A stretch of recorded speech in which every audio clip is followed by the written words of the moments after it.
କଣ ରୋଷେଇ କରୁଥିଲ ଆଜି? ନା ହେଲେ କିଛି ରୋଷେଇ କରିନି, ଭାତ ପାଣି ବସେଇଛି, ଅନେଇକି ବସିଛି କେତେବେଳେ ଆସିବେ। କିଏ ଆସିଗଲେ ଭାତ ପାଣି ଧରିକି ବସିଛୁ? ହେଲା ମାଇଁ ଫୋନ୍ କରିକି କହିଲା ରାନ୍ଧି ବାଡ଼ିକି ରଖ, ତୁ ନହେଲେ ଆଉ କେ ଯାଉଛ। ତ ଫୋନ୍ କରିକି କହିଲା ତୁ ନ ରାନ୍ଧିକି ଭାତ ପାଣି ଧରିକି ବସିଛୁ, ମୁଁ କିଛି ବୁଝିପାରୁନି। ନା ଲୋ, ମୁଁ ଏଗୁଡ଼ା ଗୁଣ ଜାଣିନି ନା, ଗୋଟେ ଧନ୍ଦା ଲଗେଇଛନ୍ତି ଫୋନ୍ କରିକି କହିଦେଇଛନ୍ତି ରାନ୍ଧି ବାଡ଼ିକି ରଖିଥା। ଦିନେ କଣ ହେଇଛି ଜାଣିଛ ନା? କଣ? ମାଉସୀ ଫୋନ୍ କରିକି କହିଲା ରାନ୍ଧି ବାଡ଼ିକି ରଖ, ଆମେ ଯାଉଛେ। ଲୋ 250 ଟଙ୍କା ଦେଇକି କିଲୋ ବଡ଼ ମାଛ ଆଣିକି ବଡ଼ ବଡ଼ ଚେକା କରିକି ରାନ୍ଧିଲି, ଛୁଆଙ୍କୁ ନାଞ୍ଚ ମାଛ ଦେଇକି ଆଙ୍କୁ ଚେକା ମାଛ ରାନ୍ଧିକି ଦେଲି। ମୋ ଘରକୁ କଣ ଆଣିଛନ୍ତି ଜାଣିଛ ନା? ଗୋଟେ 600-700 ଟଙ୍କା ହବ କି ନାହିଁ, ଗୋଟେ ଚେନାଚୁର ପକେଟ, ଗୋଟେ ବିସ୍କୁଟ ପକେଟ। ମୁଁ ସେଇଥିପାଇଁ ଅନେଇକି ବସିଛି। ମାମୁଁ ପୁଅ ଯଦି ଖାଲି ହାତରେ ଆସିଲା, ମୁଁ କହିବି ବାପାରେ ଖରାବେଳେ ଆସିଛୁ, ମୁଁ ତ ଜାଣିନି, ଡାଲି ଆଳୁ ଚଟଣି କରିଛି, ଖଣ୍ଡେ ଭାତ ଖାଇଦେଇଥା। ଆଉ ଯଦି କିଛି ନେଇକି ଆସିଲା? ଯଦି କିଛି ନେଇକି ଆସିଲା, ଅଙ୍ଗନବାଡ଼ିରୁ ଅଣ୍ଡା ମିଳିଛି, କେହି ଖାଉନାହାନ୍ତି, ଘର ଖରାପ ହେଇଯାଉଛି, 3ଟା-4ଟା ମାମୁଁ ଲେଟ୍ କରିଦେବି, ଖାଇଦେବ।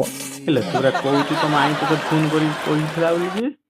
ହଁ, ମାଇଁ ଫୋନ୍ କରିକି କହିଲେ, ମୁଁ କହିବି ଯେ ତୁମେ କଣ କହୁଥିଲ, ମୋ ମୋବାଇଲ ସ୍ପିକର ଖରାପ ହେଇଗଲା, ମତେ କିଛି ଶୁଭୁନି।